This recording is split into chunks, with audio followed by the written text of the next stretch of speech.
Zig Ziglar, and I'm in a studio sharing with you a couple of thoughts before we go to the live audience. To begin with, this program is literally for everyone, whether you're a mechanic or a physician, whether you're a college professor or a kindergarten student. The information is something that you will benefit from. Let me say simply that this series is about hope. Alfred Adler said that hope is the foundational quality of all change. It's my conviction that encouragement is the fuel of that hope. And so this entire series is designed to encourage and inform. Now, with this in mind, I encourage you to let the entire family, and for that matter, the people you work with, listen to this regardless of their age and regardless of what they do. Countless adults have shared with me that these concepts have had a dramatic influence in their lives. One last thought before we go to the live audience. When this presentation is over and you hear the applause, don't turn it off, because after that I'm going to share with you one of the most encouraging stories that you will ever hear. It's about a person who had no reason to have hope, and then one day something happened. You will love it. Now, let's go to that live audience.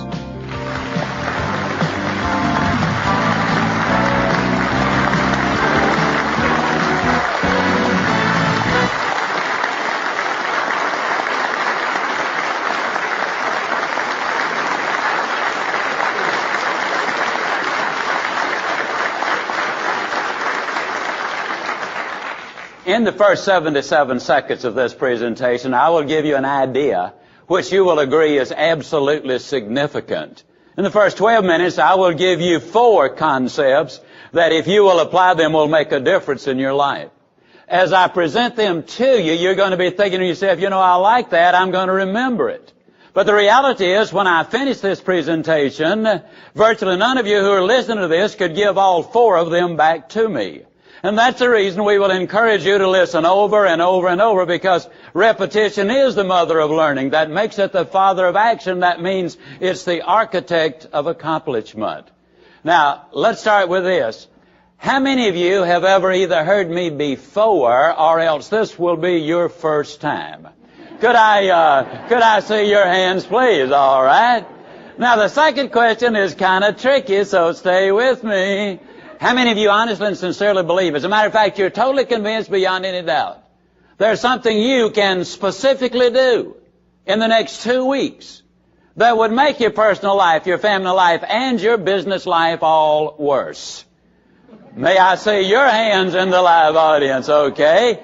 You probably know the next question then. How many of you believe there's something you can specifically do that will make all of them better? Okay? Now, as you listen to this on tape, I hope you're responding to me as well. How many of you believe that the choice is yours? Can I see your hands? How many of you believe that every choice has an end result? May I see your hand? How many of you believe making the right choices is your responsibility?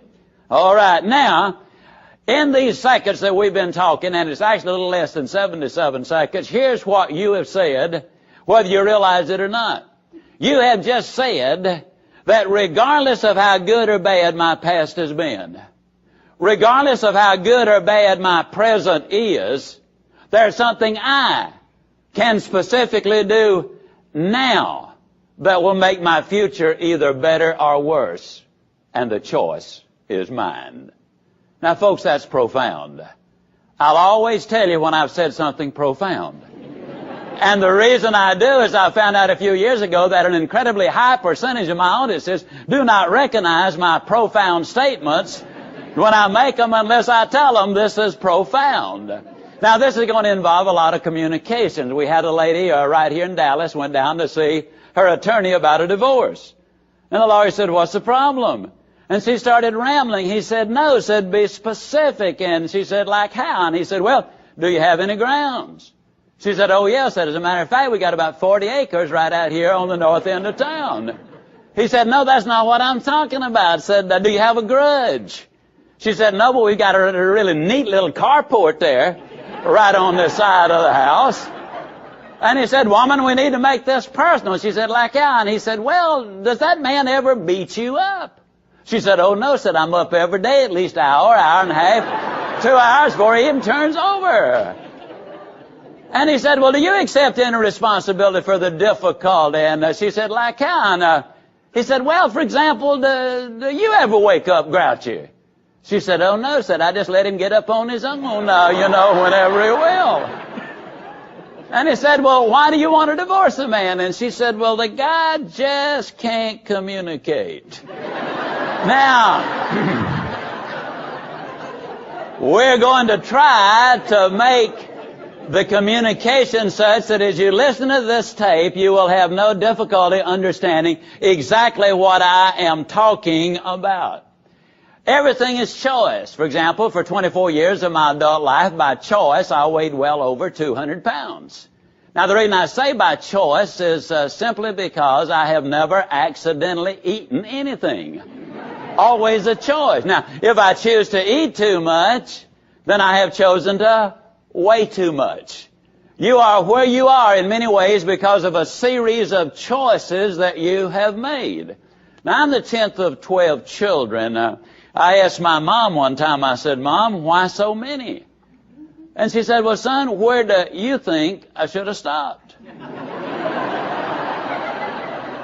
Well, it's for sure I didn't think after number 9. Now, you can absolutely count on that. Let me say something that I think is very important. A few minutes ago, you made the observation that the responsibility was yours to make the right choices. Now, responsibility carries a lot of weight in life. Barbara Tuchman, 2-time Pulitzer Prize winner, said the number one need we have in our society today are people who will accept responsibility. And that is so tremendously true. Most people that I speak to think I'm in my early 30s, but actually I'm 68.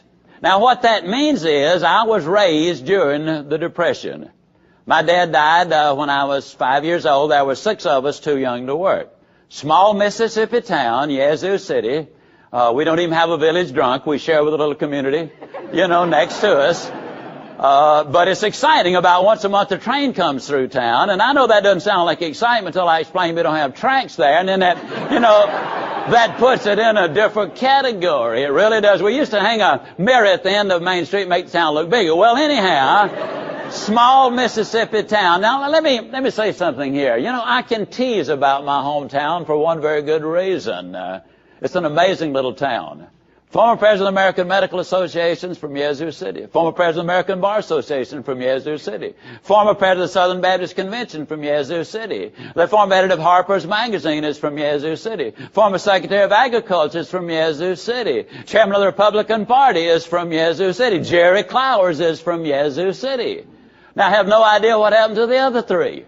But, I can tease about my hometown because it has been so productive, and we're going to be using humor throughout because, you see, people learn faster, they learn more, and they remember longer. But the major point I'm making there is we can tease about that little town because of its productivity.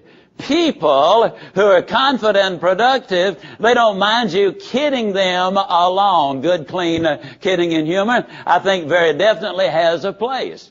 Now, I don't need to tell you that as a 10th of 12 children, 6 of them being too young to work, heart of the Depression, small Mississippi town, we had a tough time financially in the Depression. Other families had it tough too.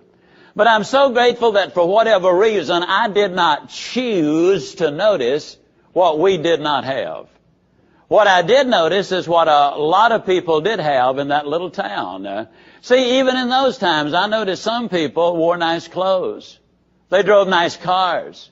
They lived in nice houses. They took nice trips. They even had dinner out. Some of them even played golf at the country club.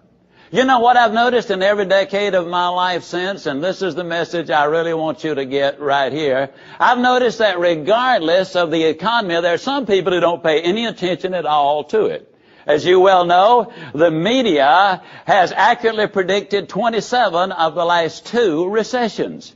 Now, there are some people who just don't pay any attention to what other people are doing. For example, I've noticed without exception that in some instances, many instances, when the economy is absolutely magnificent, there are a bunch of folks going broke. I have noticed that in some instances where the economy is absolutely horrible, there are a bunch of folks getting rich. How many of you have noticed exactly the same thing? Now, this is major point number 2. Major point number 1 is you do have a choice. You can do something now about your life, making it either better or worse, and the choice is here. Number 2 is this. It is not what is going on out there. You see, a lot of that you cannot change. There's nothing you can do about Bosnia at this moment personally. There is something you can do about you and your future, and that's what I want to be talking about. It's not what happens out there that makes a difference in your life. It's what goes on between your own 2 ears. Now, that's what makes the difference. Neil Rudenstein is the president of Harvard University, and this is point number 3. His mother is a part-time waitress. His father is a prison guard. See, it's not who your mama and your daddy might have been. It's not what they have done. The question is, what kind of legacy will you leave to your children and your grandchildren? It is what you do. Now, a lot of times we encounter people who have a pity party on a regular basis. They have what we call the plum disease, P-L-O-M, that's poor little old me. And the problem basically with pity parties when they have them is that very few people come, and those who do don't bring presents. Now, let me point out, they did a study of 300 world-class leaders. Now, I'm talking about Roosevelt and Churchill. I'm talking about Martin Luther King and Mahatma Gandhi. I'm talking about Clara Barton and Helen Keller and Mother Teresa, world-class leaders.